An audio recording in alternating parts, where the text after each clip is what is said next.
Your hibiscus is green and healthy, but it's only putting out a bloom or two at a time, while the ones you see in resort gardens are covered in dozens of flowers at once. That's not because those plants got lucky. Almost every hibiscus owner ends up with the same handful of scattered blooms, usually without ever finding out why theirs isn't doing more. By the end of this video, you'll know exactly what's limiting your hibiscus's blooming, and 10 specific changes that get it covered in flowers again. A healthy hibiscus in the right conditions can push out new blooms nearly continuously through the season, with dozens of buds forming at once rather than one or two stragglers. Quick thing before we get into it, if you want more videos like this one, breaking down exactly what makes a specific plant thrive instead of just survive, tap like and subscribe now so the next one shows up for you. It genuinely helps this reach more plant owners stuck with the same handful of blooms. Okay, let's get into tip number 1. Tip 1, the sun threshold most hibiscus owners miss. Most hibiscus plants are getting light, just not nearly enough of it to bloom at their real potential. People assume a partly sunny spot is fine because the plant still looks green and healthy, but hibiscus is a genuinely full sun plant, and blooming specifically, not just survival, depends on getting at least 6 hours of direct sun a day, ideally more during the height of the growing season. In too much shade, a hibiscus will hold onto its leaves and look perfectly fine while quietly producing far fewer flower buds than it's capable of, because blooming takes more energy than the plant can spare without strong light. The fix is to move your hibiscus, pot and all if it's potted, to the sunniest spot available, ideally a south or west-facing location that gets direct sun for most of the day. Tip 2, the watering balance that prevents bud drop. Hibiscus has a reputation as a thirsty plant, and that's mostly true, but a lot of owners overcorrect into two different mistakes, letting it dry out completely between waterings, or keeping it constantly soggy, and both of them cost you blooms in the end. Hibiscus roots want consistent moisture, evenly damp soil that never fully dries out and never sits waterlogged, because both extremes cause the plant to drop developing flower buds before they even open, redirecting energy towards survival instead of blooming. The fix is to check the soil every day or two during hot weather, watering whenever the top inch starts to feel dry, and make sure the pot or planting site drains well so excess water never pools around the roots. Tip 3, why removing spent blooms actually matters. Individual hibiscus flowers only last about a day, but what happens after that one day matters more than people realize. Once a bloom has fully closed and browned, simply pinch or snip it off along with its base.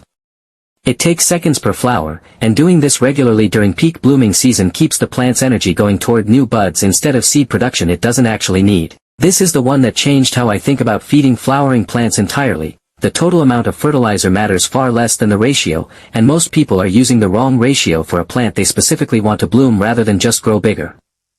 The fix is to switch to a fertilizer specifically formulated for blooming plants, lower in nitrogen and higher in phosphorus and especially potassium, since potassium is the nutrient most directly tied to flower bud formation and bloom size.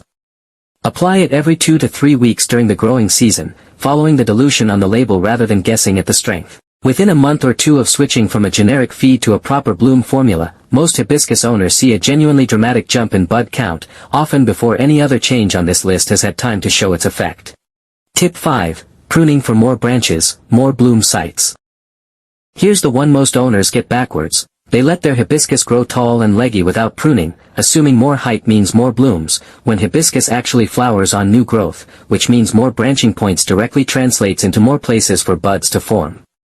When you prune back stem tips by a few inches, ideally in early spring or after a big flush of blooms, it triggers the plant to send out multiple new branches from below the cut, and each of those new branches becomes another site where flower buds can form. Do this once or twice during the growing season on stems that are getting tall or sparse. Within a few weeks you'll see multiple new shoots emerging where there was one stem, and each of those typically buds up on its own. Tropical hibiscus, especially if it's grown indoors part of the year, does noticeably better with some humidity around it, since it comes from environments that are far more humid than most homes, particularly in winter with heating running for months at a stretch. Low humidity doesn't just stress the leaves, it can contribute to bud drop right alongside inconsistent watering. Group it with other plants, set it on a pebble tray, or run a small humidifier nearby if it's spending time indoors. Tip 7, why a snug pot can mean more blooms.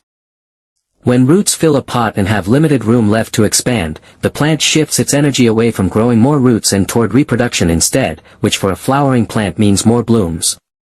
A hibiscus repotted into a dramatically bigger container often spends an entire season focused on filling that new space with roots before it gets back to blooming heavily. The fix is to resist upsizing the pot the moment it looks snug, and only repot when roots are visibly circling the bottom or the plant is drying out unusually fast between waterings, and even then, move up just one size rather than several.